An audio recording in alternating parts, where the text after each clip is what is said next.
Ser podcast. ¿Qué es ser valiente en política o en el diálogo público? ¿Valiente es ir con todo en defensa de una posición inamovible? ¿Valiente es reconocerle a nuestro interlocutor que tiene razón en algo que nosotros no contemplábamos? ¿Valiente es ser un moderado en tiempos de polarización extrema? ¿Ser un moderado es bueno o es falta de valentía? ¿Qué es ser valiente? Diego Garrocho, buenas noches. ¿Qué tal? Buenas noches, Aymar. Bienvenido de nuevo a tu casa. Muchísimas gracias. Acabas de publicar Moderaditos, que es una defensa de la valentía política, un pequeño ensayo en la editorial Debate que me ha encantado. Y te quiero preguntar, ¿qué es ser valiente? Pues esa es una pregunta que yo creo que excede la voluntad del libro, pero en términos políticos o en lo que atañe a la conversación pública, creo que ser valiente es ser capaz de cambiar de opinión. Ser valiente es ser capaz de desafiar a los supuestos tuyos. Ser valiente es ser capaz de renunciar a un pack ideológico que esté absolutamente cerrado. Es atreverte a dudar en ocasiones. Y es también ser capaz o sentirte capaz de decepcionar a los propios. Porque normalmente... Los nuestros. Los teóricos nuestros, ¿no? Los nuestros. Incluso yo creo que la valentía definitiva es renunciar al rebaño. Es no tener ningunos nuestros. La moderación es centrismo. En absoluto, y ese es uno de los puntos que quería dejar muy claro en el ensayo, porque los críticos con la moderación la asumen como una forma de equidistancia o como un intento de agradar a todo el mundo, pero yo creo que hoy un moderado sobre todo lo que corre el riesgo es de decepcionar a todos, ¿no? La moderación tiene una primera parte que es la más obvia, que tiene que ver con las maneras, con la forma, ¿no? Con la cortesía, y yo creo que hay personas que ocupan lugares muy antagónicos en lo ideológico, pero que son perfectamente moderadas. Pienso en dos ejemplos claros. Yo creo que nadie diría que Pablo Bustinduy es una persona tibia y que nadie diría que Jaime Mayor Oreja es una persona tibia. Pero son dos personas educadas cuando conversan. Son dos personas que no pierden las maneras. Sin embargo, este ensayo no se concentra en esas formas, sino que apuesta por esa moderación en el ejercicio de ser capaz de renunciar, digamos, a esa protección que te brinda el rebaño y salir a pensar solo. Y ser capaz incluso de equivocarte y, como decía, de cambiar de opinión. Pero ¿y por qué ser moderado es mejor que ser radical? Porque ser moderado es asumir o guardar una relación contingente con tus propias creencias, que creo que es algo imprescindible en democracia. Explícame eso de la relación contingente con tus propias creencias. No apostar toda tu identidad a tu ideología te permite, yo creo, ser un agente dentro de la deliberación pública mucho más útil. Y lo primero es un principio prudencial, es decir, es casi, me atrevería a decir, un ejercicio de inteligencia. Creo que cualquier persona que sea honesta y medianamente inteligente sabe que en ocasiones se ha confundido, ¿no? Y el asumir con modestia, con rotunda humildad, que en ocasiones hemos defendido cosas con muchísima vehemencia, pero que sin embargo estábamos equivocados, a poco que madure uno y crezca y no sea un permanente adolescente, esa herida se te queda en el corazón. Y cuando ya sabes que te has equivocado una vez, es muy probable que te vuelvas a equivocar otra vez. Pero sabes que los radicales piensan que los moderados, en el fondo piensan como ellos, pero no se atreven a decirlo de forma tan contundente, ¿no? Es como... Sí, eso sobre todo yo creo que ocurre en la derecha, ¿no? O sea, hay una parte de la derecha que excluye a otra derecha que llaman cobarde y que sostienen que quien no defiende sus postulados es por falta de valor o por cobardía, y olvidan que a lo mejor es por puro desprecio a esos postulados maximalistas. En la izquierda tú eres menos puro, ¿no? Sí, yo creo que la herejía en la izquierda se cifra en términos de pureza. Incluso te pueden excluir. Te dicen, eres de derechas. En el fondo, no eres de los nuestros. Sin embargo, en la derecha, la herejía se declina en esos términos testosterónicos de que en el fondo eres un cobarde, ¿no? ¿Qué les contestas a quienes dicen, no, si la crítica a los moderados, a los tibios, ya venía en el Apocalipsis, en la Biblia? Por cuanto eres tibio y no frío ni caliente, te vomitaré de mi boca. Bueno, la Biblia es que es un texto que es tan complejo y tan plural que casi podemos encontrar, o sea, si vamos a buscar pasajes muy concretos, podemos encontrar pasajes que defienden una cosa y su contraria. También Dante, ¿no?, guardaba, digamos, un espacio muy concreto para esos teóricos tibios. Pero es que yo creo que la autocontención, que el ser capaz, ya digo, de someter tus creencias a una duda, a una prudencia, el ser capaz de amar a alguien que piense de manera distinta, el entender que quien piensa de manera distinta no lo hace por maldad, sino que hay personas que pueden defender principios que a nosotros nos resultan aberrantes, pero lo hacen desde una convicción que es sana y que puede compartir incluso la misma finalidad y que simplemente proponen una terapia política distinta. Creo que ese es un ejercicio de madurez, por cuanto rebajas, digamos, tus estándares, rompes tus ídolos y aprendes a vivir a la intemperie, sin esos grandes tótems o sin esos grandes principios que resultan inamovibles. Porque habitualmente compramos los packs ideológicos por miedo, por por pereza intelectual de pensar por nosotros mismos, por gregarismo? ¿Por qué los compramos? Yo creo que hay un poco de todo y sumaría además otro ingrediente, y es que creo que el uso que hacemos de las ideologías en general es consecuencia de una secularización mal hecha, ¿no? Hubo un tiempo donde la religión te brindaba una identidad, te brindaba un código moral, te daba, digamos, una hoja de ruta para poder vivir tu vida. Y en el momento en el que la sociedad se seculariza y ya no existe, digamos, el imperio de un único libro que te diga cómo tienes que vivir, hay muchas personas, yo creo, que y me puedo incluir también en momentos de mi vida, o todavía hoy, aunque intente luchar contra ello, que buscan ese refugio, ¿no? Que buscan que alguien te pueda brindar de manera definitiva una receta que te pueda dar una explicación para todo, ¿no? Para cómo tienes que vivir, para quién tienes que votar, para cómo tienes que cocinar, cuál debe ser tu ocio, y eso tiene algunas ventajas, y es natural, porque... Da calorcito social, ¿no? Formas parte de un grupo identitario, ideológico. Y te brinda una tribu, te brinda gente que te va a defender, te da ya una hoja de ruta. A ver, también no podemos vivir inaugurando a cada paso valores nuevos. O sea, afortunadamente vivimos con prejuicios, ¿no? Que cuando quítate todos los prejuicios, bueno, pues gracias a los prejuicios no colapsamos, ¿no? No podemos someter a examen racional absolutamente todas las decisiones de nuestra vida. Pero hay un último metro en ese ejercicio identitario que ni siquiera ya es ideológico, y que a mí me resulta, es el que más decepcionante me resulta, y son las personas que defienden ya no una ideología, sino unas siglas. Incluso cuando esas siglas son capaces de impugnar, digamos, el corazón o el núcleo de la propia ideología, y que cambian de rumbo al tiempo que unas siglas lo dictan. Y en el fondo es una manera de relacionarse con el poder, ¿no? Es cómo te relacionas con el que manda, o cómo asumes los dictados de otra persona que te dice cómo vivir. O sea, que no son personas tan, digamos, politizadas, sino fanatizadas. Sí, y me vuelvo a incluir, quiero decir que este no es un texto donde yo le explique a la gente cómo salir de un agujero que me es ajeno. Quiero decir, todos nos hemos visto ahí o nos descubrimos operando con sesgos de confirmación donde somos mucho más agresivos o mucho más finos a la hora de detectar una mota de polvo en el adversario político, pero luego con respecto a esos teóricos nuestros, pues abrimos muchísimo más la mano, ¿no? Entonces el ejercer esa prudencia, el recordarnos que somos falibles, el amar un poco más, digamos, nuestra propia condición de personas que se equivocan, me parece que en un tiempo como el que vivimos es útil y además, insisto, es un ejercicio de lucidez. Tú sostienes que las ideologías, en lugar de diluirse en contacto con otras, se perfeccionan en un contacto permanente. Siempre. Bueno, yo creo que es uno de los pactos fundacionales de la democracia liberal, y es que la conversación pública donde ideas antagónicas dialogan acaban puliéndose. Si yo tengo una idea y te la expongo a ti y tú la criticas y te parece una idea aberrante, yo me voy a ver obligado a tener que dar razón de esa idea.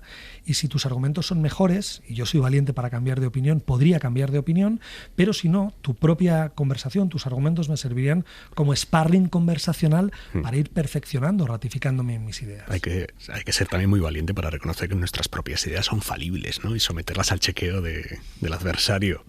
Sí, pero ese yo creo que es el pacto de madurez que antes decía, ¿no? Yo creo que a todos nos ha pasado, hay que ser muy soberbio para pensar que tenemos razón en todo y que no nos hemos equivocado nunca. Y yo creo que la realidad es lo suficientemente compleja para que todos nos hayamos descubierto, no ya equivocándonos, sino haciendo un perfecto ridículo, ¿no? Es decir, y teniendo opiniones muy fuertes sobre cosas que desconocíamos de manera absoluta, ¿no? ¿Qué reflejo tiene eso en los medios de comunicación?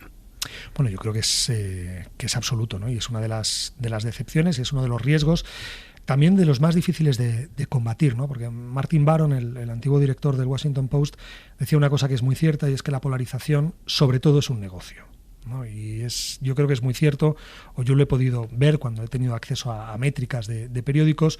Una columna inflamable, una columna claramente militante, es mucho más efectiva en un universo de mercado de la atención que una columna de precisión, una columna que duda, y entonces ahí se inaugura un nuevo riesgo para el periodismo, porque yo creo que tradicionalmente, y todos tenemos muy claros que los grandes monstruos de la independencia periodística durante mucho tiempo eran el poder económico y el poder político, pero ahora está el poder de las audiencias, el atreverte a decepcionar a los tuyos. O sea, porque los oyentes, los lectores, los espectadores en ningún caso premian encontrarse con columnas, intervenciones que les descubra una nueva derivada de aquello que ellos ya pensaban que conocían, alguna manera nueva de enfrentar, de pensar un asunto que pensaban que ya tenían trillado. Eso no lo premian.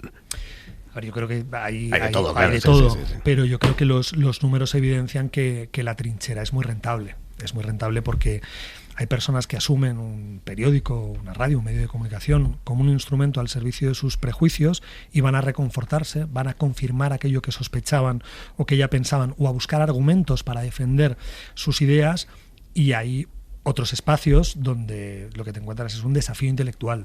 Entonces yo creo sobre todo... que este es uno de ellos. Por supuesto. No, y lo digo de verdad. Y además creo que ahí hay una responsabilidad, tanto en los periódicos, en las cabeceras clásicas o en las grandes radios. Yo creo que puede haber proyectos más pequeños que sí pueden aspirar a ser un vector de fuerza en la conversación, pero yo creo que los grandes medios y la gran apuesta democrática, si asumimos que la comunicación no es un negocio como cualquier otro, en lugar de ser solo un vector, que eso es perfectamente legítimo, que existan líneas editoriales, hay una ambición mayor y es convertirse en una plaza donde convergen distintos vectores, ¿no? Y el asumir que el pluralismo, que además en nuestra Constitución está perfectamente rubricado, es un ingrediente no accesorio de la democracia, yo creo que los grandes medios de comunicación hacen muy bien, y desde luego, ¿qué te voy a contar yo, ¿no?, de las tertulias que hemos vivido en esta casa? Yo creo que ayudan, y que por eso son negocios más dignos que otros. Y yo lo creo de verdad. Yo también. Creo que una radio, un medio de comunicación, de verdad no equivale a cualquier otro negocio. Quiero decir, es un pilar democrático, es un instrumento al servicio de la deliberación pública, y por eso hay tantas personas que ejercen una profesión, una vocación tan noble como el periodismo. ¿Qué lleva a una madre de familia, a un padre de familia, cuando termina el día, después de haber llevado una vida completamente normal, o sea, lo que tú y yo entenderíamos como una vida normal, coge y a las 12:30 de la noche se mete en Twitter y bajo un seudónimo y sin su foto empieza a linchar a alguien? ¿Qué lleva a esa persona a hacerlo? Bueno, probablemente sea una forma de alivio, y vuelvo a retomar, nadie está a salvo, ¿no?, de descargar, digamos, sus frustraciones en direcciones que no siempre son nobles. Entonces, una persona que a lo mejor lleva 9 horas trabajando bajo el yugo de un jefe, llega a casa y a lo mejor no se lleva del todo bien con su pareja, o no tiene el coche que ha soñado tener, o sus hijos le ponen la cabeza como un bombo, hay un momento, ¿no?, donde en privado, las personas en privado hacemos cosas que son más o menos vergonzosas. Pues yo creo que una de esas cosas vergonzosas que se hacen en redes sociales es linchar, y es que el odio es un ingrediente también esencial del ánimo humano, ¿no? Y no podemos, o es muy difícil renunciar a él. Entonces, en el momento en el que te puedes enmascarar en el anonimato y que pueda ser impune, pues yo creo que es mucho más tentador, desafortunadamente. Me da la sensación de que, sobre todo en la derecha y la extrema derecha, empieza a haber una corriente que hace de la provocación su punto más sexy. O sea, realmente lo que su valor es el ser provocador. Sí, además es muy ridículo, porque es verdad que hay apuestas intelectuales que son brillantes porque se han atrevido a provocar, pero eso no convierte cualquier provocación en algo brillante, ¿no? Claro. Es tomar un atajo que es bastante torpe, y en el fondo es convertir, bueno, pues ese tipo de instrumentos, de conversaciones, en como meros lugares puramente expresivos donde uno se desahoga, ¿no? Y parece que gana ahora pues la crítica a la corrección política, que en ocasiones puede ser legítima, no puede ser un salvoconducto para decir cualquier barbaridad, ¿no? Tú sostienes en el libro que cualquier biografía intelectual honesta tiene que contener enmiendas, arrepentimientos y giros inesperados, que eso pasa cuando uno ensaya y tantea en el terreno intelectual. Yo te pregunto, ¿en qué has cambiado de ideas en los últimos tiempos al escuchar a otro defender las suyas? Pues he cambiado, o sea, si hiciera memoria cambiaría muchísimo. Es decir, yo he cambiado muchísimo en términos de política fiscal, he aprendido a ser mucho más prudente en cuestiones de política territorial, he aprendido, creo, a apreciar a personas, como decía, que a mí me parecía que sostenían ideas que me podían parecer lesivas, pero esto me puede pasar con anarcoliberales, que me parecía antes una chaladura, y cuando les he prestado atención he entendido que también manejaban una lógica que puede acabar resultando coherente, ¿no? Para que el movimiento no sea simplemente ir de derechas a izquierda. En términos pedagógicos, por ejemplo, mucho. Yo siempre he sido muy crítico de las nuevas pedagogías, y siempre he urgido además a cada político que me encontraba con la necesidad de hacer una nueva ley educativa, y cuando me he encontrado con gente, tanto a derechas como a izquierdas, que sabían mucho de educación, me han sabido explicar que el problema no es la ley educativa, sino que los matices se juegan en otros lugares. He cambiado muchísimo de opinión en cuestiones de política internacional, por ejemplo.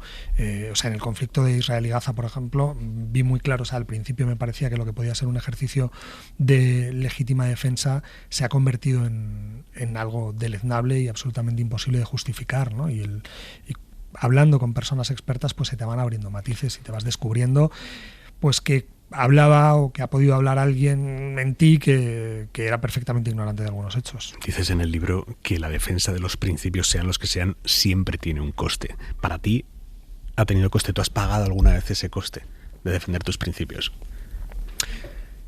Sí, pero menos. Me encantaría presentarme como un mártir. Ser más mártir, ¿no? Y poder decir que he pagado un precio altísimo y no lo he pagado porque yo he tenido la enorme suerte de que en los lugares donde he escrito lo he hecho con una enorme libertad. Y esto es un mérito que yo puedo señalar a las personas que eran mis superiores cuando yo estaba en el diario ABC, donde era jefe de opinión, y yo hice cosas muy agresivas. O sea, yo he publicado tribunas de personas que eran abiertos comunistas. Nadie me dijo jamás nada. O he escrito editoriales que podían ser duros o que no eran previsibles. Me encontré, y esto es algo que tengo que agradecer a la dirección de ABC, con perfecta libertad, como me encuentro con perfecta libertad escribiendo con muchísimo gusto en el diario El País. En esta misma mesa yo he hablado con una libertad irrestricta y seguro que he aprendido también a cambiar de opinión y me he podido encontrar con momentos donde me han dado lecciones y donde me han enseñado cuestiones en las que yo no pensaba, y del mismo modo en la cadena COPE donde hablo ahora, pues también me encuentro muy libre. Entonces, ¿qué tal te cuidan en la COPE? Me cuidan bien como me habéis cuidado vosotros. Buena gente los de la COPE. Buena gente como vosotros. Yo ¿Sabes insisto, que yo empecé en la COPE? Ah, no lo sabía. Hace un montón de años, sí.